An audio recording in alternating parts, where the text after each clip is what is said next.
এখন নেতৃবৃন্দ, আমরা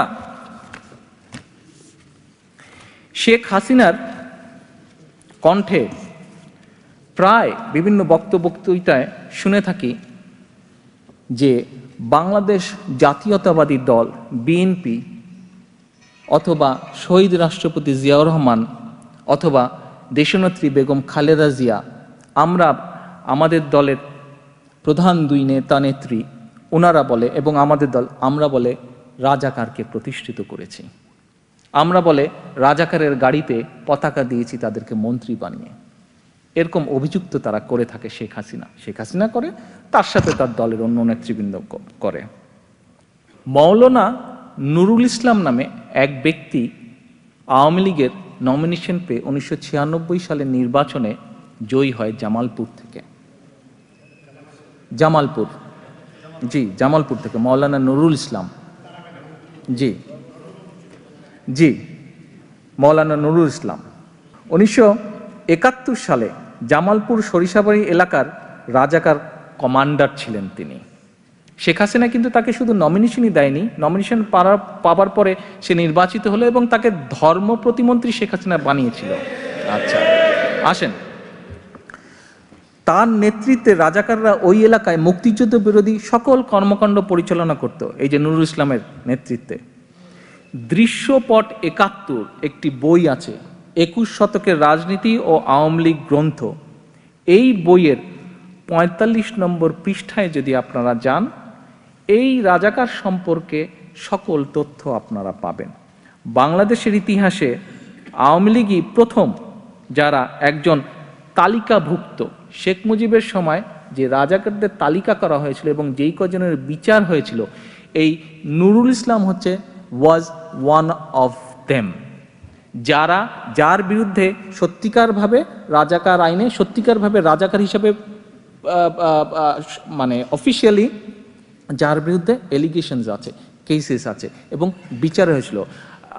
যতটুকু মানে 18 মাস সে বোধহয় জেলেও ছিল।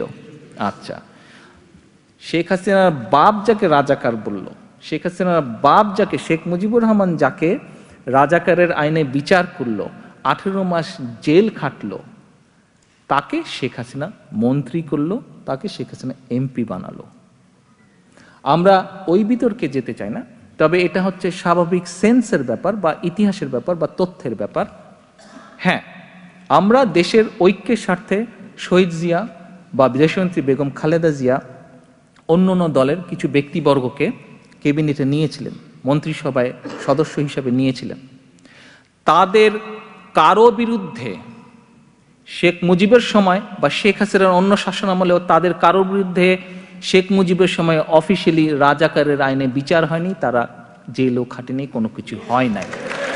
তাহলে কি দাঁড়ালো? রাজাকারের গাড়িতে যদি জাতীয় পতাকা দিতে হয়, এইটা সবচেয়ে প্রথম শেখ হাসিনা করেছে, শহীদ জিয়াও করেননি, দেশনেত্রী বেগম খালেদা জিয়াও করেননি, বিএনপি করার প্রশ্নই আসে না। কত কন্ট্রোভার্সিয়াল কাজ এবং কত কন্ট্রোভার্সিয়াল কথা শেখ মুজিব করেছে, শেখ হাসিনা করছে, আওয়ামী লীগ করেছে, এটি বিচার ইতিহাস ইনশাল্লাহ করবে। আসেন, শুধু এটিই নয়, রাজাকারের বংশবিস্তার যদি আমরা দেখি, এত রাজাকার নিয়ে কথা হয়, রাজাকারের বংশবিস্তারও যদি হয়, সেটি দেখেন শেখ হাসিনার ফ্যামিলি বা তার দলের মধ্যে থেকেই হচ্ছে। কিভাবে? ইঞ্জিনিয়ার খন্দকার মোশাররফ হোসেন এমপি, ইনি হচ্ছেন শেখ হাসিনার আত্মীয়। তিনি শান্তি বাহিনী গঠন করে মুক্তিযোদ্ধাদের হত্যার জন্য হানাদার বাহিনীদের প্ররোচিত করেন। দৃশ্যপট 71, 21 শতকের রাজনীতি ও আওয়ামী লীগ, এই বইয়ের 45 নম্বর পৃষ্ঠায় বলা হয়েছে শেখ হাসিনার বেয়াই ইঞ্জিনিয়ার খন্দকার মোশাররফ হোসেন ও তার পিতা নুরুল ইসলাম নুরু মিয়া ফরিদপুরের কুখ্যাত রাজাকার ছিলেন। এটি আমাদের কথা না, এটি একটি বইয়ের রেফারেন্স শুদ্ধ দেওয়া আছে।